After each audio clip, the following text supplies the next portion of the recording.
Talking with Josh Harvey of Fox Sports Next and Big Red Report. Josh, Harrison Phillips commits to Stanford. Are you surprised? No, not surprised. After talking with Brian Munson, he talked with Harrison last week. I think it ultimately just came down, I think the biggest thing was just that they had a little bit better plan for him defensively with that 3-4 than Nebraska did. I don't think Nebraska ever really wanted to commit to him playing defensive end. It was one of those things where it seemed like, hey, we're going to give you a shot at defensive end, but we might also play you on the offensive line. We might also try and put weight on you and put you inside in the 3 technique. And so I think ultimately, Stanford's academics are really solid. Stanford is one of those schools that if you get offered, you really have to consider it no matter who your offer list is from. You throw the fact in that they probably had a better game plan, at least initially, for Harrison, and I think ultimately that's why he picks the Cardinal. Considering they had a better plan for him, is it that Nebraska sort of rushed a little bit because they saw the offers fly in for him and, of course, found out that Ernest Suttles was going to be kicked off the team? I do wonder about the Suttles situation and how much of an impact that did play on Harrison's offer.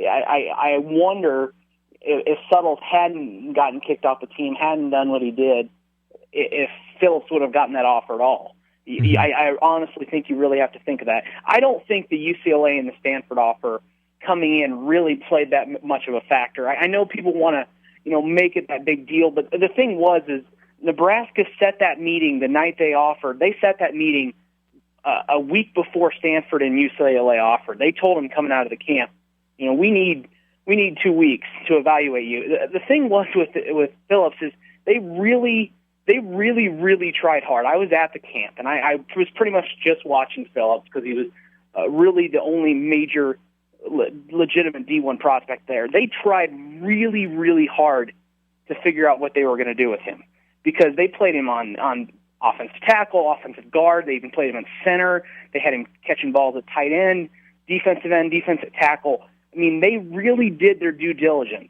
And I think, every year Nebraska is praised by schools and kids, about being one of the first to get in on guys. We see it every year. They offer somebody, and then a week later, the kid's got 10 offers after Nebraska was his first. Mm-hmm. So I think Nebraska does a good job of the evaluation process. And because he was in their backyard, they probably got to see him in games more than anybody else. Then they get to see him at their camp. It took them a while. And so I really honestly think you got to look at it and go, yeah, Nebraska just didn't know. He was that borderline kid. Ultimately, they do make the offer, but I'm not going to fault them for not offering sooner or not necessarily having a better game plan because I think ultimately they just, with their system, didn't feel like he fit in as well as other guys, and that's why they were somewhat late to offer it. Joined by Josh Harvey of Fox Sports Next and Big Red Report, talking about Harrison Phillips, who committed to Stanford today despite getting an offer from Nebraska. Now, Josh, correct me if I'm wrong, but I believe 2008 was the last time Nebraska offered someone in-state and did not get him. Does this make Nebraska look bad? I did see a few tweets from some fellow publishers out there at other schools and a few recruiting regional guys who said, big loss for Nebraska today. I don't know how much this really makes them look bad because I think in a couple weeks or whatnot, you get a guy like Peyton Newell in the class, and Harrison Phillips is somewhat of an afterthought. I do think if this would have happened later in the year, closer to a signing day, when there's more that attention on it, and you really need a guy to clear out your class and finish it, I think it would have made it be exemplified or be magnified a little bit. But I really don't. I think in a couple of days this is going to kind of blow over, and I don't think it'll be as big a deal as people want to make it out to be. You brought up Peyton Newell there, the 3-star defensive end, strong side defensive end out of Hiawatha, Kansas. He's narrowed. We have him as a 4-star defensive tackle, by the way. Everybody can't figure out what to do with him either. All right, then my fault. And so, according to you guys, according to Fox Sports Next and Big Red Report, you got him a 4-star defensive tackle. He's out of Hiawatha, Kansas, and what we know for sure is that he's narrowed his choices to 4: KU, K-State, Nebraska, and South Carolina. Does this make getting Peyton Newell more important for Nebraska? No, I don't think so, because I think Nebraska looked at Peyton Newell in a different position, and so I don't think. I don't think Harrison would have ended up being a defensive tackle in Nebraska's system. And that's what they want. Nebraska wants Newell as. They want him as a DT.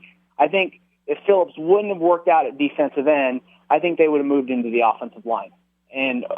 Or maybe even that somewhat blocking tight end, although I think offensive line would have probably happened before that. And so I don't necessarily think the two have any relation with one another. But I do think if you get Peyton Newell and you're able to get kind of that big-time prospect before the start of the season, like we mentioned a second ago, it somewhat lessens the blow, at least perspective-wise, with Harrison Phillips and Stanford. Talking with Josh Harvey of Fox Sports Next and Big Red Report, and looking kind of at how Peyton Newell is, doing his whole process and narrowing the schools and everything. If you had to choose today, what's your best guess as to what decision Peyton Newell makes? Oh, I think Peyton Newell ends up in Nebraska. We posted some odds here recently, and I would almost say about 85 to 90% that Peyton Newell goes to Nebraska. I feel that confident about it. All right. Well, moving on from and I don't throw those out there lightly. I think I know you don't. That's intense. People know. Yeah, if I'm that high on a guy, I'm pretty confident about it. So that's where I would go with that one. Okay. Well, sticking with that, South Carolina. How hard have you seen Steve Spurrier come after Peyton?